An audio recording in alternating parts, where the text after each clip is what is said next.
Hey guys, today I'm going to be sharing with you my favorite books of 2014.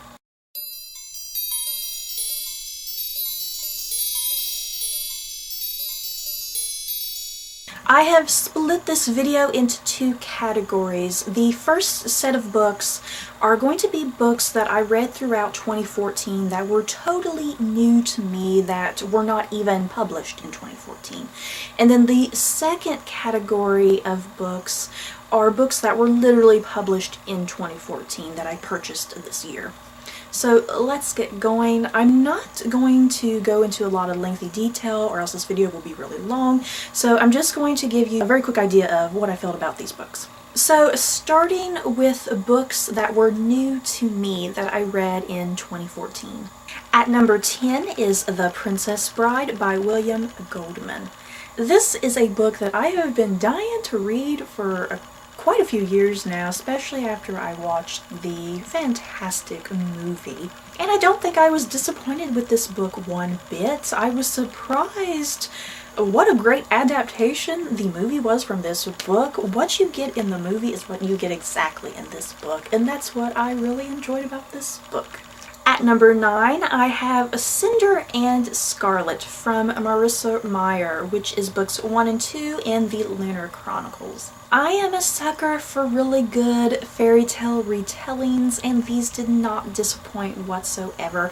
I thought they were incredibly imaginative and creative, and I liked the whole sci-fi fantasy twist to this traditional world of fairy tales. At number 8 is Outlander by Diana Gabaldon. This is about Claire Randall, who is a nurse in 1945. She goes on a second honeymoon with her husband, and they go to Scotland, and she's around these standing stones, and the next thing she knows, she's transported to the late 1700s, where she has to navigate her way through a Scotland that is teeming with warring Highland tribes, plus the British Army. Even though I had a few problems with this book, especially with the Jamie character, I still really enjoyed this book, and it was a lot of fun, and I liked the whole concept and this little bit of fantasy thrown in with Claire time traveling. And I'm definitely excited to see where book 2 goes. At number 7 is The Walking Dead Compendium number 2 by Robert Kirkman. This is just a continuation of where I left off with Compendium number 1, and oh boy, this was just so fantastic. Just one of my favorite graphic novel series, and so much more than just a zombie survival story. It is really about people and the nature of humanity and what people will do when confronted with conflict.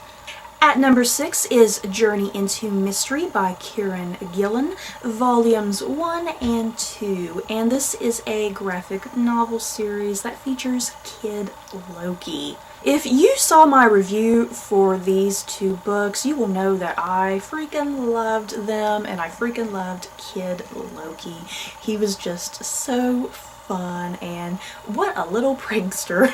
Seriously, if you are a fan of Loki from the Thor movies, I think you will really enjoy these. At number 5 is Tatiana and Alexander by Paulina Simons, and this is the sequel to The Bronze Horseman, which I absolutely love and adore. And Tatiana and Alexander is just as heartbreaking, just as tragic, so much craziness going on, and Tatiana and Alexander are just one of my favorite OTP book couples ever. At number 4 is The Little House by Philippa Gregory. This is a psychological thriller about two women who have two very opposing views on how to run a household and how to raise children, and it is just freaking brilliant. Philippa Gregory, I love you.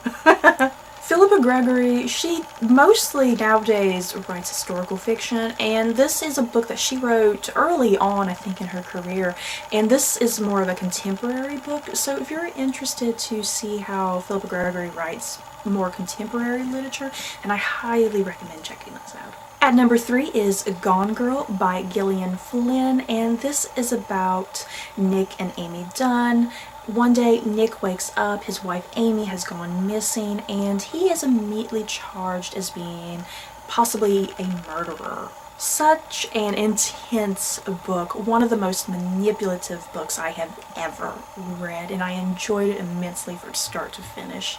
I have nothing but amazing things to say about this book. At number 2, I have more Philippa Gregory books, and they are The Kingmaker's Daughter and The White Princess, and these are books 3 and 4 in the Cousins War series. Kingmaker's Daughter is about Anne Neville, who becomes the wife of King Richard III, and The White Princess is about Princess Elizabeth Woodville, who is the daughter of Queen Elizabeth Woodville, who eventually marries King Henry VII. I am a huge fan of Philippa Gregory's Cousins War series, and these two are definitely my favorites in the series so far, and there's only one more in the series to go, and I'm so sad. I can't wait to read it. Kingmaker's Daughter especially is one of my favorites, and it made me cry, not gonna lie.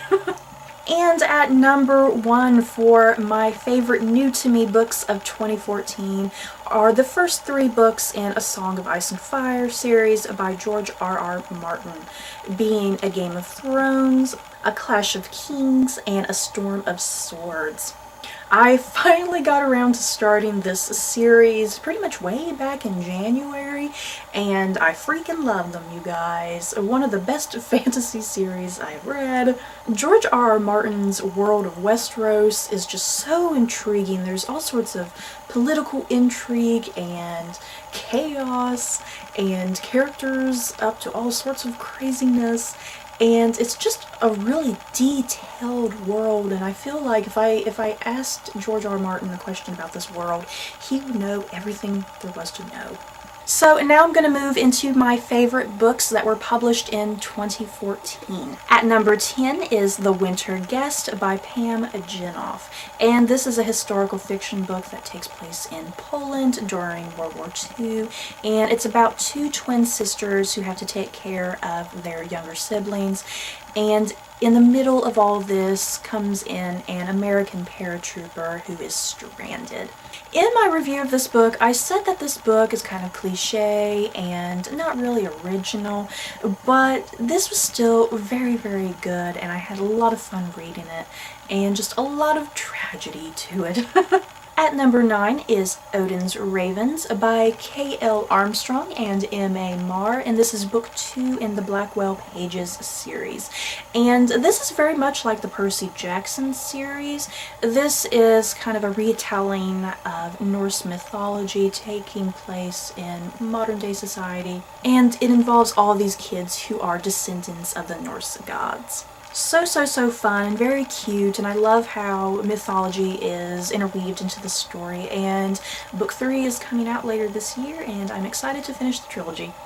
At number 8 is Dorothy Must Die by Danielle Page, and this is a retelling of The Wizard of Oz. It's about a girl named Amy Gum who is taken to Oz by way of a tornado, and she meets a lot of the witches of Oz, and her mission is to kill Dorothy, who is now like a power-hungry tyrant. This is a book that I did have some issues with, especially the first half of the book, but it is literally the second half of this book that I enjoyed the most, and where I felt Danielle Page, her writing really came through, and the characterization of these characters came through finally, and it's the second half that has definitely made me interested to pick up book 2 in the series. At number 7 is All the Light We Cannot See by Anthony Doerr, and this is historical fiction taking place in World War II, and it's about a blind girl named Marie-Laure and a German boy named Werner who is part of the Hitler Youth. This was such a sweet and touching story, and a lot of great tragedy to it, and just a very interesting wrap-up to the story, and how Werner and Marie-Laure eventually meet with one another and how their paths kind of connect. I highly recommend this book if you liked The Book Thief by Marcus Zusak. I think some of the themes are very much the same, and something about the writing style is very similar. At number 6 is Loki, Agent of Asgard by Al Ewing, and this is a little comic series featuring Loki, who has now grown from the kid Loki of Journey into Mystery and is now more of a young man. The All-Mother of Asgard wants him to go on secret missions, and Loki in this series is very much kind of like a James Bond sort of figure, just a more villainous James Bond. This was so fun from start to finish, so much great humor, literally something I was laughing out loud about. At number 5 is Cress by Marissa Meyer, and this is book 3 in the Lunar Chronicles. And this is a retelling of Rapunzel, but Rapunzel is not called Rapunzel, she is a girl named Cress.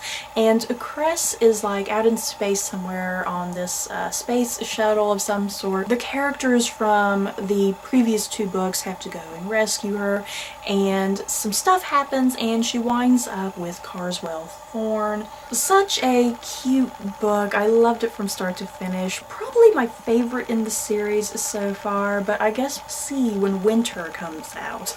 At number 4 is a piece of non-fiction, and this is called The Romanov Sisters by Helen Rappaport. I don't read non-fiction too often. I'm incredibly picky when it comes to non-fiction, but Helen Rappaport, I think, is one of the best non-fiction writers, especially when it comes to the Romanovs. Like the title suggests, this is about the 4 Romanov sisters, and it pretty much goes all the way up until their imprisonment. A beautiful and haunting story about these 4 young women.